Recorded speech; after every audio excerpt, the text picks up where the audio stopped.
আন্দোলনে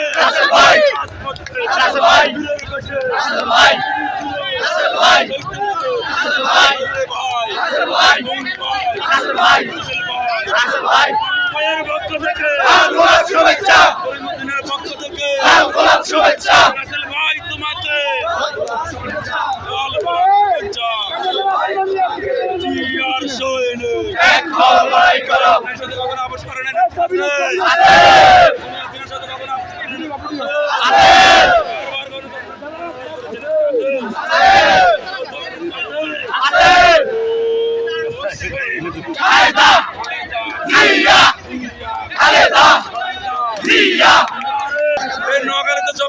ছাত্র নেতা আছে, ছাত্র দল আগামী দিনের কর্ণধার হবে নেতা আছে, সবাইকে বলতে হবে রাজপথে পেয়েছি যাকে সেই নেতা আছে, সেই নেতা।